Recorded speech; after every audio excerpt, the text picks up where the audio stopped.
We go. Hello, everyone, and I'm Dr. Maria Kempinska. I was the founder and previous owner of Jongleurs Comedy Club. And during my time, I had the joy, actually, it was amazing to be able to see so many comedians not only try their sets for the first time, but develop and become very, very famous. And some of these comedians, sort of did their early stages and then they developed and went on to other great things. And one of these comedians is here with me today, Rob Sprackling, and I am overjoyed. Thank you, Rob, for talking to us about comedy wisdom, I've called it, because comedy is one of those things that people are afraid of. But I'm going to ask you a question everybody asks me, which is you're a comedian, a presenter, a writer, a director, a dad, a husband. You are multifaceted, and I'm sure you've got lots of other sort of strings, as they say, to your bow. Why don't you focus on one thing? That's a really annoying question for me. How do you answer that? Um, it's not deliberate. It kind of each of those things that I've done, I'm not doing them all at the same time. Well, I'm doing the dad bit and the husband bit at the same time, and some of it, but not all of it. And a lot of them are kind of like different phases in my life and different stages where it's been appropriate or been the thing. So, like when I was a stand-up, I was like entirely into stand-up and loving doing that. This is like way back in the day, back in the late 80s. And so, yeah, I was dead into doing that at the time. And, though I maybe would have thought of maybe being a writer or writing a movie, it's not something I was actually engaged with. Then I became a TV presenter and I was kind of invested in that. And then I kind of lost interest in that, mainly because I was rubbish. And then I thought, I'm going to do something else. And then I thought, I'll be a writer. So most of my career, I've been a screenwriter. And there's been these little bits where I was a stand-up and I was a TV presenter as well. But on each occasion, I wasn't like being a guy with 14 different jobs at any one time. I've been focused on one thing at a time. But in different stages of my life, there's been different things which have been more important to me. And stand-up, I think, this isn't true, obviously, because we've seen stand-ups who are my age who are brilliant, but I always used to think it was a young man's game, or a young woman's game. It's kind of a young. Most of the audiences are in their 20s, maybe late 30s, early 30s, and so like if you're in your 60s, are you really connect? How much are you connecting with your audience? And actually, the reason I gave up stand up was I remember thinking I don't want to be Bob Monkhouse when I'm in my 50s. Not that I don't think it's Bob Monkhouse. Bob Monkhouse was a great TV presenter, comedian, all the rest of it. But I just didn't want that for me. I just didn't want to be doing some game show and the idea of being this kind of young rebellious buck who's out there, a bit like a rock and roll guy doing comedy, and then suddenly I'm just some old familiar guy churning out some kind of quiz show or something. I just thought, no, I just don't want that. That idea of that trajectory didn't excite me. And then I thought I couldn't, I was stupid. I didn't see there was any other way. I didn't realize you could go around touring your set and doing like, year-long tours and stuff. If I'd figured that out, I might have stuck at it, but I was too stupid. So I thought, oh, I got to go and do something. I got to go and write. And so that's what I did. Has it has your comedy helped you in your writing? Definitely, definitely. I also ran a comedy club back in the day on Brixton Hill, the Rodney Bewes Conspiracy in the George IV pub by Brixton Prison, and we had some amazing nights there. I'll tell you a little bit about some of those later. But yeah, not just doing stand up and getting used to obviously performing sets and understanding timing and audiences and all the rest of it. Running a club meant that you could actually just sit off, not be working. A lot of the times I'd compare, a lot of times I wouldn't. I'd just be running the club and taking money on the door and filling this club out on a Tuesday night in Brixton. But it was always mobbed in there and always packed. And what it meant was I could actually just sit down and watch a load of comedy. I used to go to Jongleurs, by the way, before I did any of this. That was my club I used to go to because I was down in South London. Yeah, and so what that meant was I just got to see a lot of comedy, and you got to kind of understand when it was working and when it wasn't, and that connection between an audience and the person telling the jokes, which when you're on stage, you're fixated with yourself in a way, and the jokes and the material and all the rest of it. Actually, just setting off it and seeing how an audience responds really did inform you, and you kind of understood, okay, you've got to really get that connection. So I learned a lot just by watching, I guess, doing it, and obviously performing and doing a lot of, open spots to begin with, and then, getting gigs. So yeah, so running the club, doing that thing, all that stuff teaches about comedy, timing, and now when I write comedy, when I'm writing a movie, a screenplay, I'm saying it out loud. I'm speaking out. I'm doing the joke Ah, out loud, right? When I'm right. writing it, if you film me doing it, it'd probably be very humiliating. I'm kind of I'm putting on little voices and farting around, doing that kind of thing.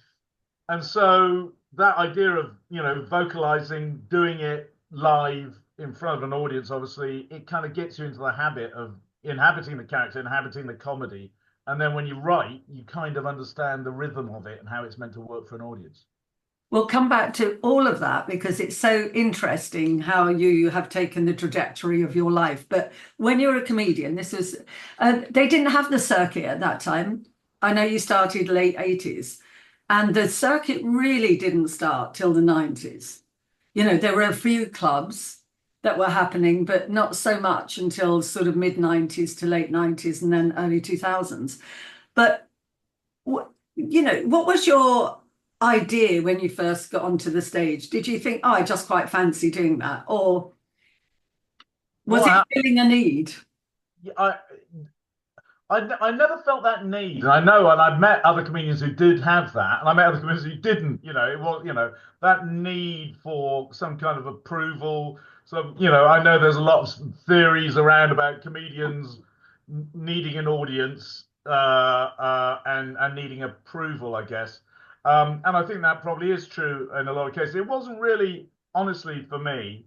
I was just a show off, and I wanted to be famous. That was it. I was much more I was a lot less deep than other people, so I basically just fancied it. Yeah, I was kind of like probably quite a big ego, and I fancied just I thought I'm going to be famous. When I was a little kid, when I was 8, I thought I was going to be famous. Right, Great. when I was 8, when I remember I was 8 years old in school, and the first lesson I had with when I moved to this new school at 8.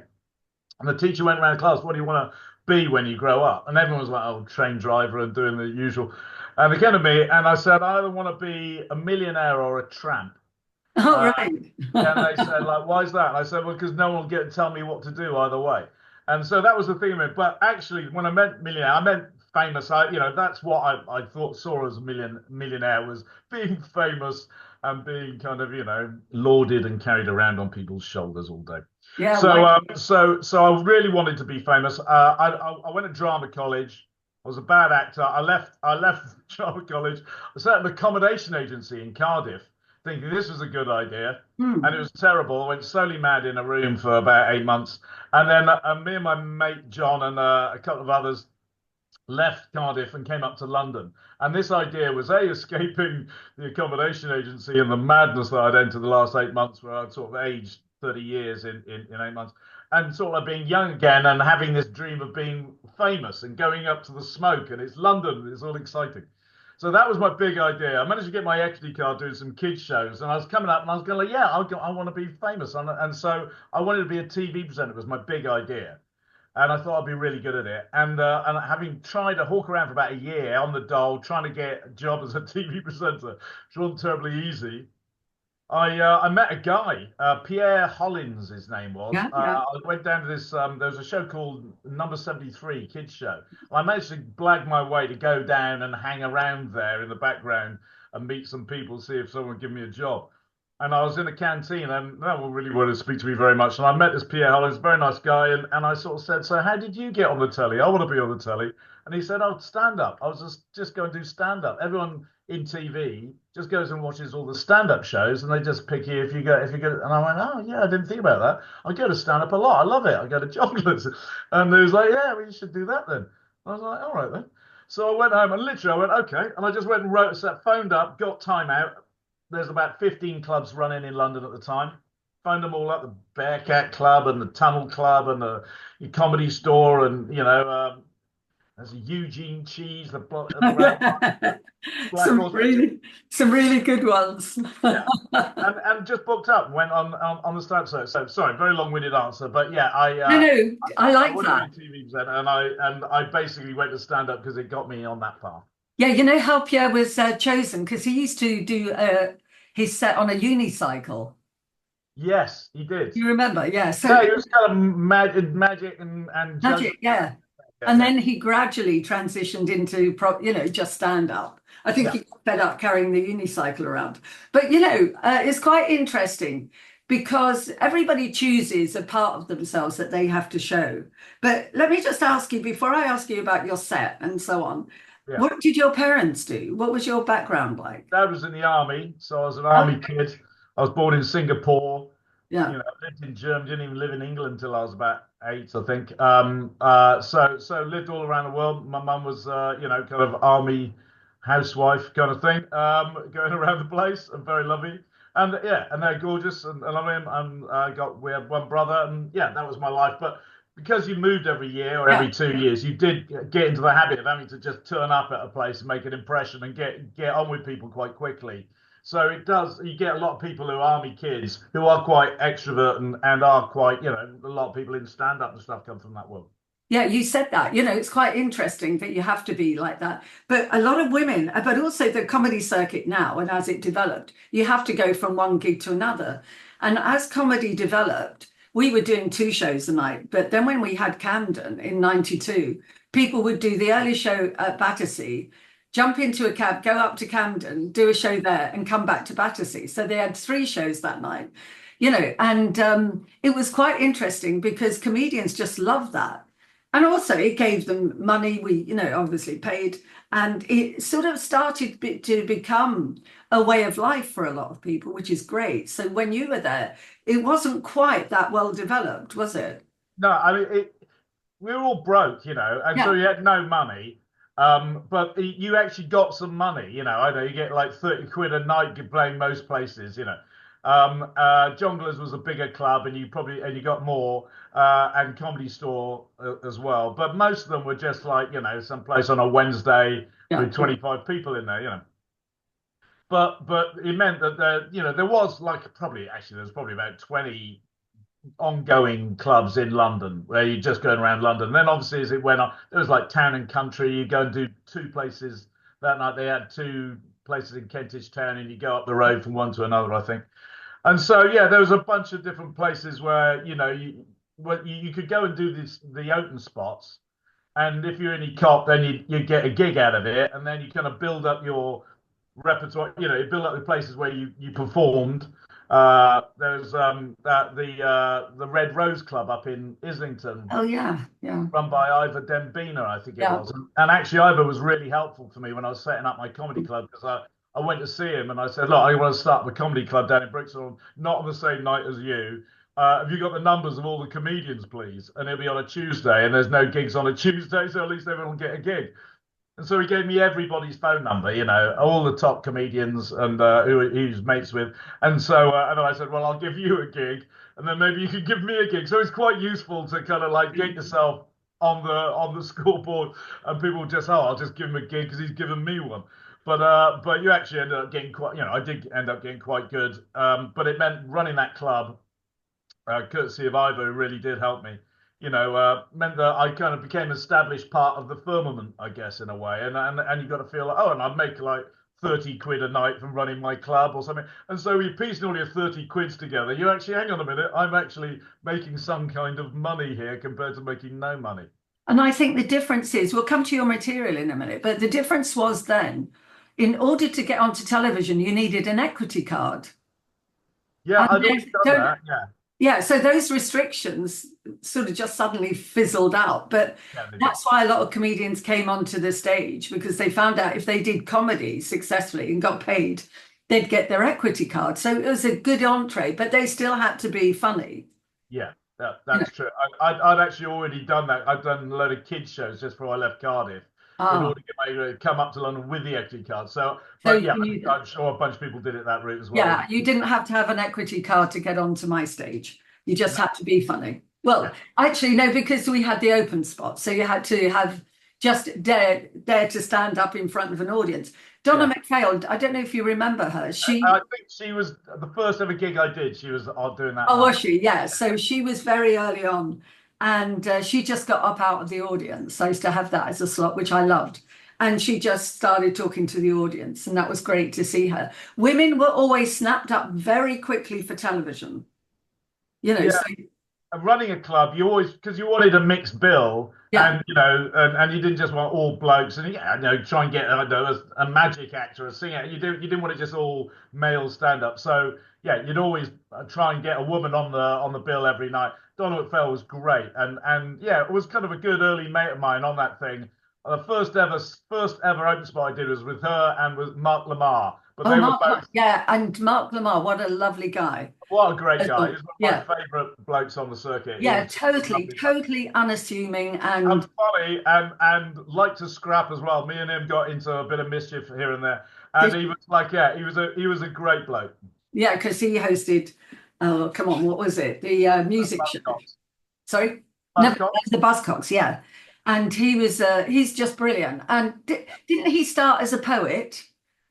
I think. Not when I saw him. No, he Yeah, was just a bloke from Swindon with a Cockney accent for some yeah, reason. I think he was Uh, a poet first when he yeah. started at Was he? 17. Was he? Maybe And he was a poet then. yeah, and then he developed from there. But he's such a lovely guy. Yeah, so I He'd already really, started, but he'd only started about 6 months before me, I think. yeah, But so he quite was actually one of the proper paid gigs. I was just an open spot on that right. night when I was there. Yeah, yeah. Because, all of that, you could actually have a whole variety. On one night, I even had an opera singer, which I loved that. But the Yeah. audience loved it as well because you're so close and everybody was so uplifted just through the comedy. By the time a great opera singer as well came on stage, they just loved it as well. So it just continued until the end. So your material you start a lot of your material with music, so that's why you and Mark, I presume, got on. Did you choose to do material about music? No, I didn't really. I kind of a lot of my stuff was just kind of talking about what was in the zeitgeist at the time, and obviously music. I was in a band and stuff back in the day, and so I like music. My son is now, and yeah, and so I kind of interview. But yeah, it was about TV and adverts and music and just whatever any casual observer of life was picking up on. And I guess observational humor, everyday crap, and that kind of thing. So You so are funny. The way you speak, it's so funny, Rob, to hear you speak. But when you watch your set, you do things that people now still do. So you did something about uh, music, sort of great singers. So, Mark Bolan, dead. John Lennon, dead. I can't remember who the other one was. Keith Moon. Keith Moon, dead. Roger Daltrey. And it's like asking that Right. question alive, and just that setup Yeah. shows your ability to write. You shouldn't be that dismissive about your comedy because it is, you were so relaxed on stage, Yeah. and the way you engaged with people. And remember, I know at that time we had Ben Elton and then Bob Mills and people, but you obviously had a style that was so relaxed, so engaging, so friendly, and almost like as if you'd walked off the street, walked straight, you've been talking to your friends in a pub, you'd walk straight onto the stage and you'd continue the conversation and Yeah. trying things out. So it was so familiar, so friendly. Yeah. I thank you. Yeah. I guess that was a thing, and probably a lot of that came from running a club and being on stage was just an extension of just being sitting around in the club. I'll get up and do some jokes now and go sit down again and drink some beer. And so it all did feel kind of normal and relaxed rather than putting on a big show.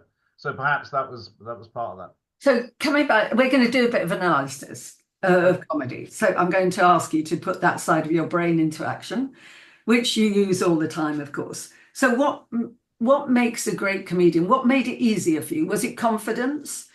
How much material did you have to do? Was it easy, to put things together? Yes, taken that this may have changed a lot over the years, and I don't know because that it was a very particular time that I was doing this. Obviously the alternative comedy scene had just started not long before, and so I was going in. I guess my attitude slightly matched the time, and it was the right time for me. If I was going out being a northern comedian or something at the time in the early 70s, and that would be I probably wouldn't have fitted or something, and maybe I wouldn't fit now, but I kind of fitted then. I think the obviously for me, I felt confident. I felt confident in any situation. I could walk into a party and kind of go toe to toe with anyone in a party, and I was quite I used to get into fights a lot back in those days. I Did liked you? fighting. Yeah, if anyone kicked off, I'd be yeah, I'm up for that. And so that I kind of had that kind of aggressive, maybe because I don't think it came across as aggressive. I think my first ever gig, I was like really aggressive and quite scary because I was determined not to be kind of humiliated and shouted off stage. So I probably just frightened everyone by just intimidating Mhm. them. But then as it got on, you get more relaxed in the situation. You understand who your audience are, and they're just other people like you. I felt like one of the audience, I guess. I didn't feel that different. It's just like being in a party and someone goes, "All right, oh, shut up, everyone. He's going to say something," and then he starts speaking. So a natural confidence with people and a sense that you can connect and communicate. A sense of like, I've always been relatively funny in school. Always meant to be the funny one. So you obviously, and a storyteller. So that's helpful if you always been kind of quite good at that. And then I think the writing is really important, Mhm. working out, and the writing is a lot about actually understanding the audience. That point I was making earlier about watching a lot of stuff. Writing, you understand, it's all got a rhythm in it, just like screenwriting, which I am now a screenwriter. You've got to have a rhythm in the dialogue. There's got to be a kind of the moment when you leave a gap for people to laugh and a structure of a joke and how do you phrase it, how do you end it, where do you begin it, how do you tell that story, and honing that and learning how to write that.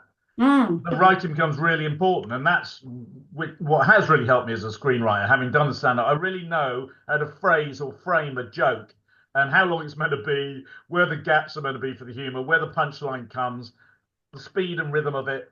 You kind of get to understand that, and so if you get all those things together, general confidence, you're quite funny anyway, you're comfortable on stage, you connect with an audience, and you know how to write a joke.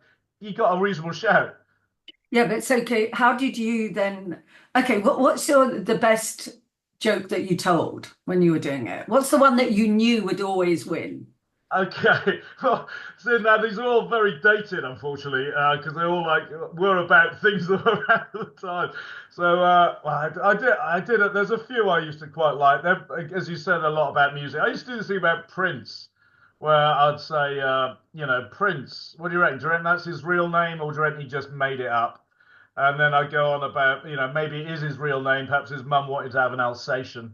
And then maybe he's got two brothers called Beauty and Rebel.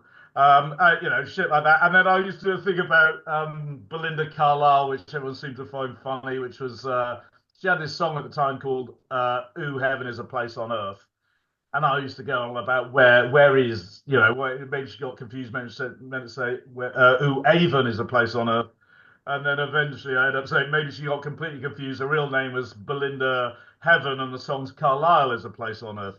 So anyway, I used to do crap like that, stuff around kind of celebrity and songs and things of the day, and kind of rip the piss out of it a bit. Yeah, but I think you underestimate the quality of your work. I think it's much better than you give yourself credit for. Maybe that's because sort of you were excited by the idea of being a presenter. We'll come on to that. But coming back to stand up, how did you decide to put your set together? I started like I said, I used to go to Jongleurs a lot. So there was a load of comedians I kind of admired. I really loved Paul Merton back in the day. A guy called Steve Edgar I used to watch at Yeah, Jongleurs Steve. all the Yeah. time, who used to do some stuff about mischief, about putting. It was kind of absurdist kind of thing about putting just random things on top of bus shelters for no other reason, just for mischief. I know he just had a great attitude and really made me laugh. And so there was a bunch of comedians around. Then I had kind of my own peer group of guys who were starting, like Mark Lamar, Dave Baddiel, Rob Newman, and I really liked that lot. They were really good pals of mine, and so kind of, we all had a similar. Jack D, I guess, had a similar kind of thing. Even though I didn't know Jack that well, I did do quite a few nights with him, and a lot of people think we were in a similar kind of vein. and so that was kind of my shtick, was kind of like the new wave of comedy, like became the rock and roll of comedy with that Mary Whitehouse experience. That, I guess, was my kind of stuff. I was into football, and those lot did fancy football, and it kind of, I guess that was kind of my common touch thing that I was interested in. I've forgotten what the question was. What was the question? I'm just rambling No, randomly. it's good. I like it. I like the fact that you're sort of saying this because, the whole thing really is what do you get from comedy? What did it make you feel like when you go on stage and they've just introduced you? Yeah. And did you stay on stage until you got that laugh that you needed, or did you just do a set that you had prescribed because it's your stuff Yeah. and you prepare it and then you go, that's the end of my set. I just hope they laugh. No, I knew, obviously, you'd be scoring your own work as you're going along, and that's scored on laughs. So if you get no laughs, this is a disaster. And everyone's had nights where it all went to pieces, and I had one or two of those myself, of course. But yeah, so you're judging it on, am I being funny, and you're judging that on, is everyone laughing? Sorry, I've just remembered your question. It's more about structure, wasn't it? I think I structured things where I would, later on, as comedy developed over years, and it wasn't so much in my day, people would do a lot, structure things a lot around about their own character, their own lives, and it'd be quite, personal, Yeah, self-reflective. Yeah. self-reflective, and it would be more about, their faults or their weaknesses or and kind of what they do of a day or so. My thing was not so much about me. I kind of didn't really feature very much in my own stuff. My Mm. stuff was about the world as it hit me. So I guess that became more universal because Mm. it wasn't just purely about my personal experiences and talking about me and how I got there. It was about kind of all of us. We've all listened to that music. Mm. Mm. And so I guess it connected, and that was, I think, right for the time. That was a lot of the humor was kind of that at the time. So that worked for me, and it made it kind of. I was. I think the joke was, it's my angle of seeing something. So there's something that's happening which we've all seen, but I'm seeing it this way round here, Yeah. and having a kind of a funny take on it, a sideways take on thing, which everyone kind of, there's some universality to it. So it's kind of observational, I guess. That was kind of most of my humor, and it'd be structured in there, and then I'll have kind of like probably about 15 pieces which I'd elaborate through the piece. I'd do a bit about being in central London, and going into Leicester Square and what that experience was like. The fact that, if you stood at the bottom of the Jubilee pole in Leicester Square and walked in any one of the directions, pointing at all the different countries that, Nicaragua 7,000 miles that way, and South Africa 8,000 miles that way. You walk on any of those points in a straight line, you'll end up in an Aberdeen steakhouse, because there's lots of Aberdeen steakhouses in Leicester Square. So it'd just be ripping on the crap that you find when you go around London or listen to records or But I whatever. love that because every time you hear that record or that space in London, they'll think of you. They'll think of you in that joke.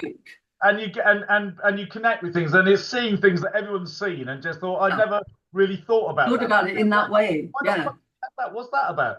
Yeah. And kind of, but then just putting a take on it about what that is all about, and using a bit of kind of absurdist humor as well, and blowing it up into that. So I guess that was my shtick.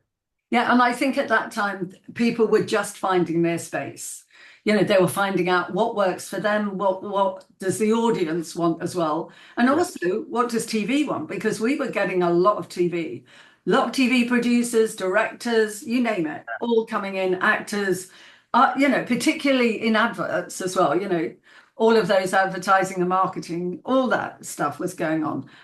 So, is there a comedian now that you look at and you think, "Oh God, he is the best. He's the somebody. If I'd have stayed in the circuit, I would like to be that comedian."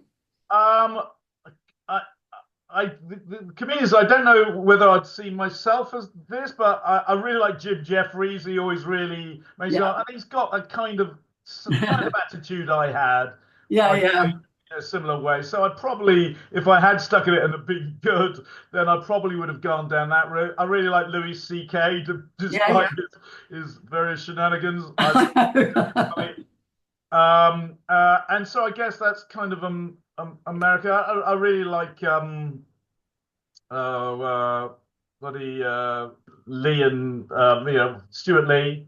Of Oh, course, everyone likes Stuart Lee, don't they? everybody loves you. Yeah. And I think it's very funny.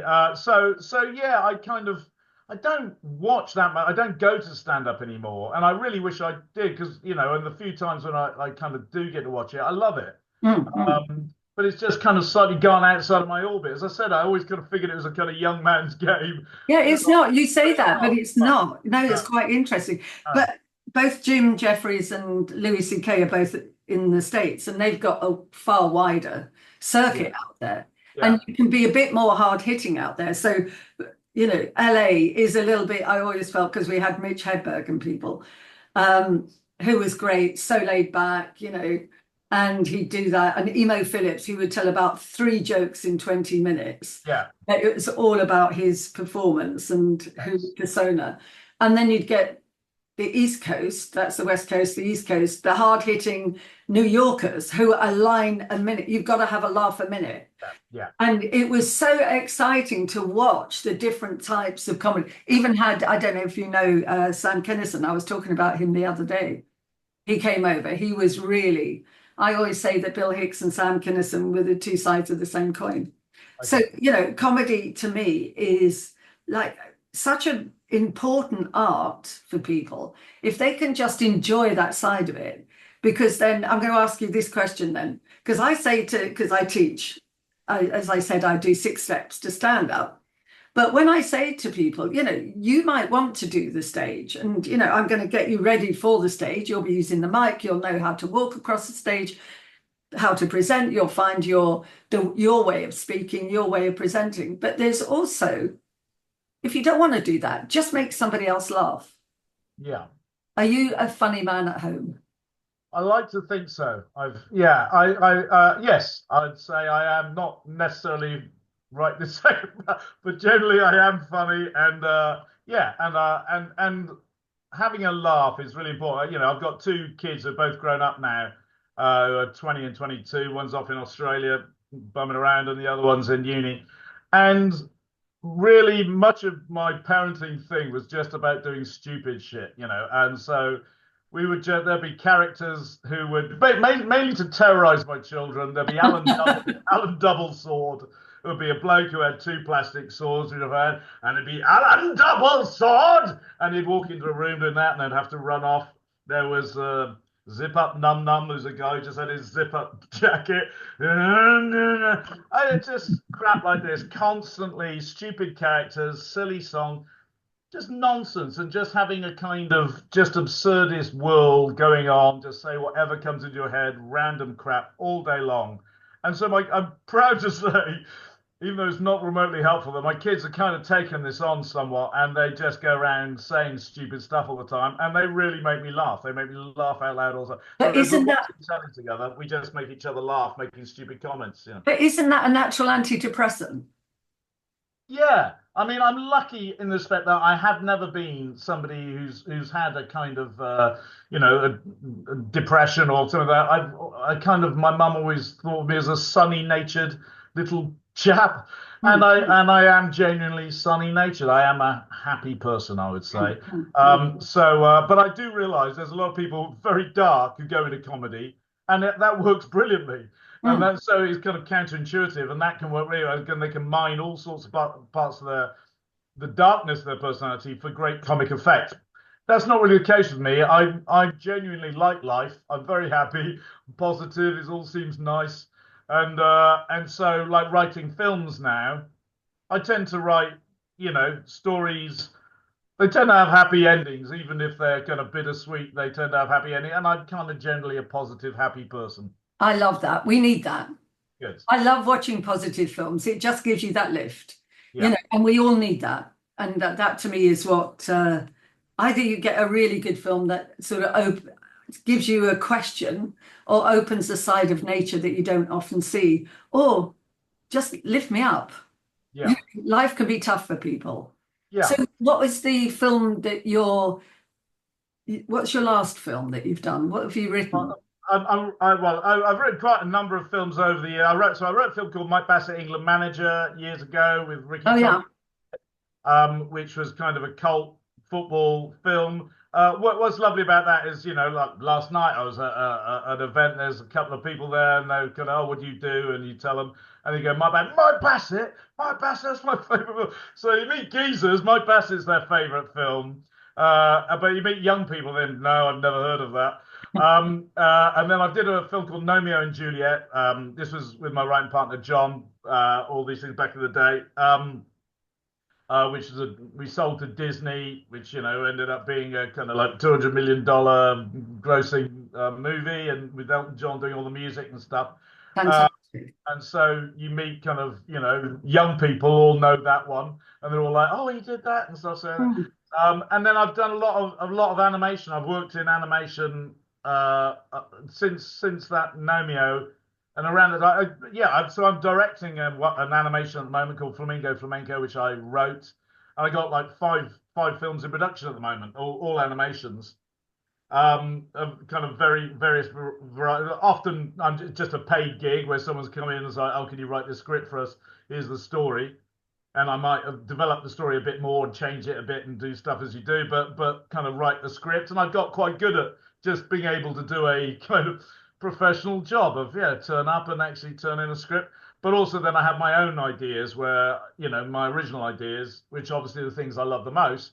And so I'm directing one of those, and I've just signed up to direct another one off the back of it. Again, another original idea of mine, which I'm doing a British company. And those projects are the things I really, really love. And directing's the thing I've kind of really wanted to do for about 30 years, as well as write. And so that's all happening now. So it's kind of very exciting. So you do the animation. So that obviously takes up a different, it's a totally different style, isn't it? It's different to actually filming, directing actors or something, because I mean, you still get to direct the voice cast and do that just like you're doing, actors in a thing, but obviously it's all, just voice. And yeah, I'm kind of learning as I go along. I don't really know what I'm doing. I'm making it up as I go along, but I'm really enjoying, you get to work with this team. The great thing about animation, right, is when you're doing live action. I have directed a few live action things. You shoot it, and you get plenty of time in the edit to mess about with it, improve it. You don't get any time in an edit with there is no edit really in animation. Once you've gone into animating it, it's too expensive to go and really change anything, so you're stuck with it. But what you do have, which you don't have in film, is you get like 3 or 4 goes at it first, right? Like dress rehearsals with a thing called an animatic. So what happens is you get a storyboard artist draws up every camera angle, every shot, and you've got the entire thing. You've got all the voice done. You've done all the music. You've got everything. You've got the whole movie. It's just not moving. It's just all done in line drawing. Still line drawing, but you've got every single shot. And you can see how long the movie is, when it gets boring. Is that character working? Is that joke work? Does this scene working? You can make all the, and then you can change it entirely. Change the whole film if you want. Do a completely different thing. And you got 3 or 4 goes at this thing. It's called an animatic, and you get 3 or 4 goes at that. So you don't get that in live action. That would be like being able to shoot the whole movie again, then shoot it all again, then shoot it all again. But you don't get the edit. So once you've done that, you're finished, and that's it. And then you give it to the animators, and they're like the actors bringing the characters to life, and you're speaking to them and telling them how you want them to move. I've filmed myself acting things out, and so you get a sense of who the character is and how they work. And you work with these people, obviously very collaborative and really kind of fun and exciting. So how many people do you employ when you're doing the animatics? 120. What we're doing 120 when you get into the animation. Oh, yeah, animation. Amazing. Working with a story. With the storyboard. But in the animation, and they've all got to draw that move. I just think that's an amazing skill. How cool to be able to do that. But for you to visualize that as well. What happens in your brain? Let's have a look at that. How do you get the idea? Does it just, are you making a cup of tea and something pops into your head? You're walking down the road, something comes into your head. Yeah, kind of. I always find if you're desperately trying to think of a good idea, it's like, right, someone's saying, right, okay, say something funny. It's like, oh, you just put on the. It's horrible, isn't it? You can't really think of anything. Yeah, desperately trying to think of that. It doesn't really work. I find for me, what works for me, I'm a lazy man by nature, so I'll wake up and lie in bed for some time, like an hour, and just lie there, which is really helpful now my kids are grown up, so they're not coming in and diving on me and ruining my moment of contemplation. So, and in that moment, you're kind of somewhere between wake and sleep, and you're drifting in and out, and you've got a very kind of elastic kind of mind at this stage, and you're kind of slightly dreamy, slightly focused. But then the kind of thoughts of the day of what have I got to do, I kind of think, oh yeah, I've got to kind of fix it, create a problem, or have a brand new idea, or whatever it is. And it doesn't feel like pressure. If you can't think of anything, it's fine. You can just drift back off to sleep, or just lie there, or feel snug. And so in that time, it's a really great little moment for things to percolate and just rise to the surface. And I think ideas make their own way through your brain and kind of then pop out into your consciousness. And if you're not pressurizing it, going, think of something now, Yeah. and just kind of relax off it a bit, they kind of break through. When you've been doing it a long time, like I have, you know a good idea when you hear it. You know it immediately. You just go, oh, that's a fucking belter, you know. So, like, you know, and over the years, I've sold loads of films which have never been made. Like, lots of films to Hollywood have never get made, which were like, that would have been the best film ever made if someone had made it. You know, in my mind, that's what I think. You know, so, like, for example, my mate and I, John, came up with this idea called Blackwater Zoo, which was basically Great Escape from a Zoo before Madagascar and all the rest of it. And we sold it to Henson's, and then it was going to be made by Fox and all the rest of it. And then it didn't get made for Fox their animation division. It was all going there. And then Madagascar came along a few years later and became the most successful animated movie of all time. It's like, we had that idea. We sold that idea. We sold it Mm. to Hollywood. And that, you know, is exactly that idea, basically. And so, but the moment we had that idea in the room, the conversation, you just go, you know, zoo, animal zoo, Great Escape. Brilliant idea. You know, you zoo, Great Escape, bang, you know that. Romeo and Juliet with gnomes, you know. It's a great idea, you know. It's got Romeo and Juliet. It's just like the greatest love story ever known with the most kitsch crap, you Mm. know, throwaway garden item. So clashing stupid, you know, big ideas with silly, trivial ideas together is a great technique for certainly for animation and for comic ideas. And so as soon as you hear one, you know it's good. You know that's good. That will get an audience and all the rest of it. So yeah, you know, you let it come through, but you know it when you hear it. So you have a partner that you bounce ideas off. How important is that for you? Yeah, we split up actually about 5, 6 years Oh, ago. right. Okay. Still good, great friends and all the rest of it. And we worked for 25 years. I Mm, think we just annoyed each other too much by the end of it. And it was just like, oh, can we just go do our own thing? Obviously, I wanted to direct, and it's very hard to do that in the writing partnership because it's just mm, like, mm. I'm taking our idea and I'm going off to have fun with it. And you can sit at home. So that's not very fair. And John wanted to write books and do kind of other things. So we kind of had done it really. So it was like an amicable A divorce. conscious uncoupling, as they say. Yeah, it was. It was. Yeah, I don't know who's the Gwyneth Paltrow in it, but one of us. And so yeah, so we split up here. But that whole process of working with someone, especially when you're, you know, he's my best mate, and we made each other laugh a lot. Great. Writing comedy, you know, you don't is being able to have a laugh in your room and just Absolutely. Yeah. If you're not laughing when you're doing it, something's yeah, gone wrong then with it. forget it. Yeah, exactly. Yeah. So that made it easier, and it's less lonely. You're less isolated, especially for a youngish person writing. You know, I was so gregarious. I like being with people all the time. The idea I just lock myself in a room on my own, it would just be fatally depressing. So being able to hang around with your mate, make each other laugh, even if you're not coming up with anything, you're coming up with some stupid crap just to make because you're bored, you know, and at least having a funny day. And so that was a really great experience. But yeah, I think when you get older, maybe you get kind of a bit more like, yeah, I want to do something my way, or I want to do something, and Mhm. your tastes develop and change, and often, you know, you become less. Comedy is everything. Yeah. Comedy was everything for me as a young writer. It was just everything. If it's funny, I don't care if the story doesn't hold up. I just don't care. If it's funny, that's Mm. good enough. Airplane, I love that movie. Does it make Yeah. any Yeah. Totally. no one gives a shit. It's superb. Yeah. You know, Life of Brian is just a series of sketches, isn't it? Just chucked around a theme. And right, can we just do that? But then I guess when you get older, you get more interested in, or maybe you get less funny, I don't know, but you get more interested in the craft of storytelling, and you kind of understand it better, and story structure and all sorts of stuff like this, which would be a bit boring to a younger person who's just interested in comedy. But as a more boring older man, you find that really interesting. And then actually stories, I do have stories with kind of more depth and more emotional arcs and more insight and more of a kind of point and a theme and a philosophy and all these kind of things and saying something about life. I'm kind of much more interested in that now. And I find telling those stories, I still want them to be funny, and comedy is always going to be a big part of everything. But comedy is not the be all and end all. Yeah. Comedy is supporting the rest of it, and Rest in the it's narrative. an equal part, but a part, not everything.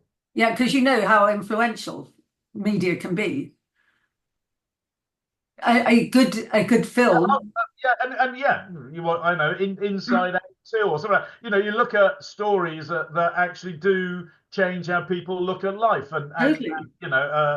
and so my favorite film is like Life is Beautiful, right? Mm, Which is the saddest film I've ever seen, and, mm, and one mm, of the funniest films I've ever seen. I spent mm. the first half of that laughing out loud like an idiot. People in the cinema worried, looking at me strangely, and then the second half crying so loudly, people were looking at me in the same way, but for a different Yeah, reason. it was quite a controversial film, but very interesting. Yeah, and I love that, and I love that where you Mm, take comedy into a place where, hang on a minute, is comedy meant to be in here? And I actually, know that was the point, wasn't it? yeah, but it makes it human for me. It makes it, Totally, yeah, totally. and it makes me give a shit. And so I think blending comedy with something serious now is something I'm really interested in. I do more. Mm. And what about rejection? So you said you've had loads of films bought up, they don't make them, and that's another sort of story to talk about the industry and what happens, Yeah. the reality of that. How do you deal with rejection? How did you deal with rejection as a stand-up and so on? I start very badly. I think everyone finds it really hard as a young person. It's tough. I was fairly hardy, I think, compared to most people. So I could take it. But there's times where, like, we did this Channel 4 sitcom once called Captain Butler, right, with Craig Charles in it and Sanjeev Bhaskar, first thing he ever did for TV, I think. And it just got absolutely slated. It got hammered to death, and I maintain to this day there's a couple of episodes of this which are really generally very funny, but a lot of it was a bit ropey. Anyway, but it was our first thing we'd written, me and John together, as this kind of sitcom.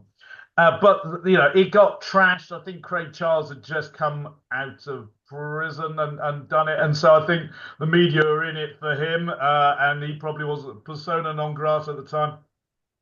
And I know a bunch of reasons why it got hammered to death, but I mean, it got an absolute Oh, did dusting to it? such Oh, extent that you're just like, no, and reading the reviews, just like, this is just painful, and just going to the pub and just going, no, no, no, this is a disaster. As it turns out, it got like the best viewing figures of a comedy for that, there you so are. it's really And so, lucky. yeah, the critics aren't Yeah, always so you blend correcting that their a bit, but yeah, once you've taken a kicking, yeah, it's a bit like, all right, I've taken a kick. You kind of go, oh, when you're at a more vulnerable younger stage, it's kind of like, well, nothing's going to be quite as painful as that, is it? So it's a bit like you've kind of just got tougher skin and you're a bit hardened. And nothing has been as tough as that, and every single thing you do will get a crap review and you will get some hard ones. But in the end, I kind of now it's bizarre. I don't really I try to avoid reading reviews immediately anyway. I might kind of read them if someone tells me there's a nice one, I'll probably go and pick it out. But it's a bit like fishing for compliments, and then you kind of walk onto a punch instead. That can be quite painful. So I kind of try to avoid hurting myself in those situations because you do care what people think. And you just, but I do end up actually strangely thinking, I like the fact if someone doesn't like my thing, slags it off. I kind of like the fact, hey, thank you very much for bothering to review my thing. You could have just ignored it. That'd have been worse. Someone's been interested enough. You took the effort to watch it, and you might have liked it. And you might like the next thing. So thank you for bothering. To one extent, and Secondly, you go, you know what? I've watched things with very close friends, with my wife, and I've loved it and she's hated it, or she's loved it and I've hated it. And we're similar people, and okay, you responded like that. You're allowed not to like something. That's fine. Everyone's got different tastes. Doesn't mean it's crap. And so what I've learned is that if I like it, I'm happy. And I know people would say that, but that is the genuine truth. Mm. If I think it's good, I'm proud of it. And if I do think it's good, 9 times out of 10, most of the people you show it to or kind of thing or see it, they go, yeah, that's good. That's really good, because your instinct isn't completely off. And my main drive is to make sure that I like it. If I'm happy, then I'm hopeful everyone else. Yeah, because you're quite aware and you're self-critical in a good way. Yeah. You're critical for the piece. Yeah. What was your best heckle? Do you remember? Or best put down that you managed to give somebody who's, because Yeah, there was I a lived it. You take lot of me back like heckles. how long you take me back? Like, oh yeah, 89. What is that? That's a long time back. Yeah. 30 years old. Best heckle. I obviously there were some belters. Hmm. I can't. Okay, I can't think of a best heckle for me or best put for me, but I can when I was running a club for somebody else, if that's any use. Yeah, great, great. Anything that you've heard. Conspiracy, and I've heard this is Paul Merton. I've heard him tell this story in a chat show actually. So we're doing this gig, we're running this thing, and we've packed house everything on a Tuesday night right by Brixton Prison. We're doing the gig, and he's on stage, and Paul Merton was one of my favourite comedians back in the day, and he was just great, and he'd go off on these absurdist stuff, and he was just genuinely really funny. Anyway, he was not quite on it this night, and he's always been on it. And he was like, he's all right. He's still better than most people, but he was running about 70%. And there's a guy in the audience who's just a pissed up bloke. He was just heckling and wouldn't shout, but not funny heckling, just but stuff no one can even understand what he's saying. Hey, fucking! Anyway, so Merton normally would just deal with this guy kind of good and sort him out, but he wasn't quite happy. So the guy was slightly getting on top of him, and it wasn't quite working. And everyone's getting a bit frustrated. Like, come on, deal with this guy. He's fucking useless. And then you can see Merton's getting frustrated with himself that he wasn't dealing with it. So eventually he just goes, right. He goes, right, I've had it with this bloke. The guy does another shouting out. I'm putting him off his stroke a bit. He goes, right, I've had it with you. So we've got one of two things that's going to happen now, right? So either you're going or all of us are going and you're okay. Which was it going to be? I'm staying there. I'm staying there. Right, you're staying. Right, we're all going. Right. So we got the whole place, the whole club, all left the club and went outside. There's Brixton. It was right by Brixton Gates of Brixton. Yeah. Big art light outside the prison, right? I mean, on the street outside, and there's got a side street there. And we did it all in the street with like, I don't know, 120 people all out in the street and watched him out there. And he was on fire. It was like the best gig I've ever seen him do. And he did about an hour outside. Brilliant. 10 minutes. He'd go, just go and check. Someone go and check his own. Is he still there? Brilliant. Still there, just sitting on his own. And it took off. It was superb. I love that time. I mean, Paul Merton was great. All this stuff about being giving evidence in court. He used to come in pinstripe pajamas and things and giving evidence in court. And the early days, I love the early days, not because of that people aren't good now, because the whole art of comedy that's why I'm doing these interviews, and I'm so grateful you're doing it, because people don't get it, what it takes to do it. But he was so different, so anarchic in the way he handled the audience and the way he thought, but absolutely brilliant. And there was a lot of people trying and testing and a lot of double acts that sort of ended up being one person became a producer and the other one carried on sort of would carry on in the world of comedy and become famous. It's such an interesting world that has never been really explored enough. What was your best gig? What was your best club? What type of thing did you love doing? I love playing the Tunnel Club, which everyone hated playing. I know, the Tunnel Club. And Malcolm Hardy, yeah. Yeah. And Malcolm Hardy was one of my, he was like a hero, Malcolm Hardy, that guy. Yeah, everybody in the comedy world loved Malcolm. Yeah, and people who don't know Malcolm Hardy he was just this local geezer, and he was down in, was it Deptford? He was by the tunnel. Greenwich, yeah. Yeah, but I think it's was it Deptford Tunnel? Oh yeah, Deptford Tunnel, yeah. There's the club, there's a pub called the Mitre there, Yeah. and it was just local Southeast London geezers down there, and it was the most, violent, I scary stuff. know. Like, loads of comedians just, I'm not playing that place. Tons of people boycotted it, and you just get glasses thrown at you. It was, you get on stage, you talk for about 20 seconds, and someone will tell you get your knob out, and it was just a war.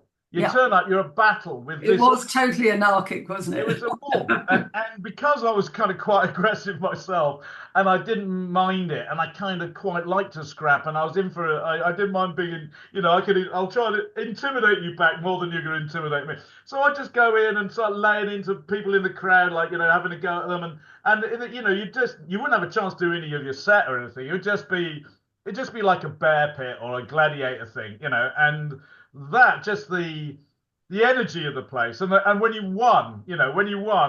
they actually accept you and they started cheering you, and they loved you. I mean, they Yeah, loved you because totally, they totally. hated everybody. Yeah. They want to destroy everybody, and if you win, it is just like a gladiator, and everyone wants you dead in the gladiator, and then suddenly you're a thumbs up and everyone's going berserk. And so winning those, that was, going on there. It was almost like a triumph. It was less to do with comedy and just to do with a triumph of will and spirit.